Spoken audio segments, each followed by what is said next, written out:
So I wanted to then segue, as a, the old radio word, from inequality, which is, solving inequality is not something that's going to happen next week, right? If Jeff Bezos went from paying 1% income tax to paying 40% income tax tomorrow, and the Walton family started paying any little bit of income tax, and on and on, right? If the billionaires among us started paying their fair share of taxes, which they are not. I mean, we've got this study from ProPublica. The average across the billionaires that they studied was between 1% and 3% that they're paying in federal income taxes.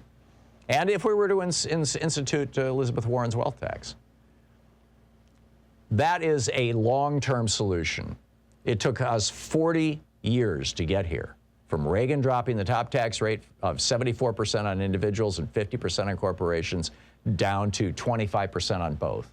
It took us 40 years to get from that through the dynasty, changes in the 1980s, where TV stopped showing normal people like Lucille Ball and Jackie Gleason in their inexpensive apartments and started showing rich people and big mansions, and now everybody looks like they live rich, and we saw this explosion of wealth, not just among the top 1/1000th of a percent, which is where it's most obscene, but right across the board, across largely the top 1%.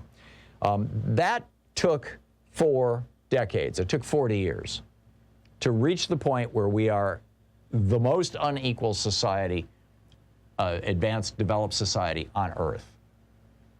And the one that's closest behind us, and then there's this huge gap between us and everybody else, the one that's closest behind us is Maggie Thatcher's England, because Maggie Thatcher did to the UK the same thing Ronald Reagan did to the United States. But that's the long-term strategy. My question for you is the short-term strategy.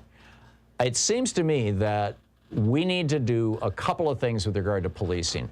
The top one on my list is bringing back community policing, getting cops out of cars and on the streets, walking around and not looking like they are, Nazi stormtroopers, but looking like average people, like we used to see on TV, like on Cagney and Lacey or on Adam 1, or Macmillan and Wife. Go back and look at the cop shows from the 70s and 80s.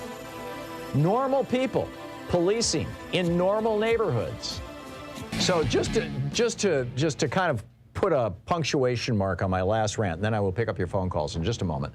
But I just want to amplify the points that I was making very slightly. Number one, I see that we have this long-term problem of inequality that Republican policies have created, and we're going to have to reverse to solve. But you're going to start seeing the solutions to that come out over a decade or 2 decades. But what do we do right now? Just in my little circle of family and friends, one of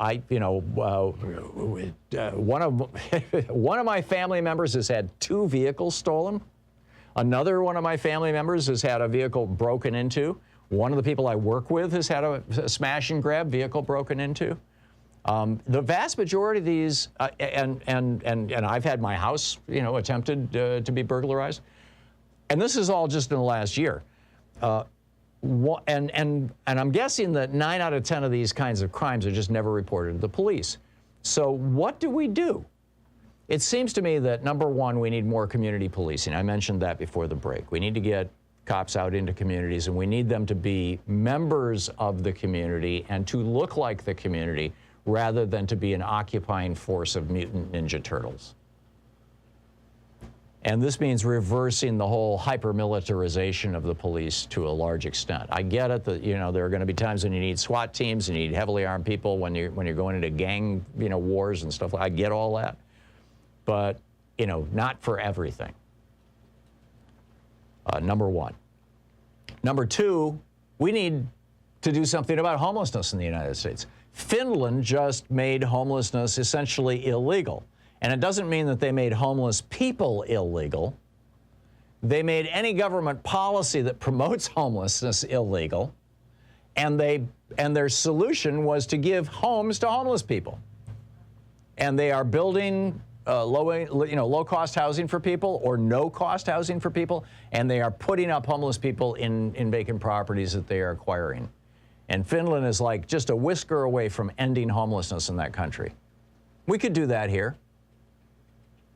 Though, talk to somebody who's old enough to remember the 60s, 70s, and the 80s before Reagan shut down the mental hospitals and before we started seeing this, and before the working class got gutted by Reaganism and the loss of unions. We did not have a homeless problem in the United States.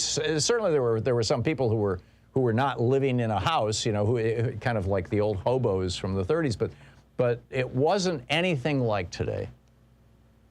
So let's outlaw homelessness. And let's just establish a baseline. This is the simple baseline that has been established by every other developed country in the world, is that healthcare is a right, and therefore everybody has it at no cost when they can't afford it. Housing is a right, and therefore everybody has it, even if it has to be at no cost because they can't afford it. Food is a right, and therefore everybody has it even if they can't afford it.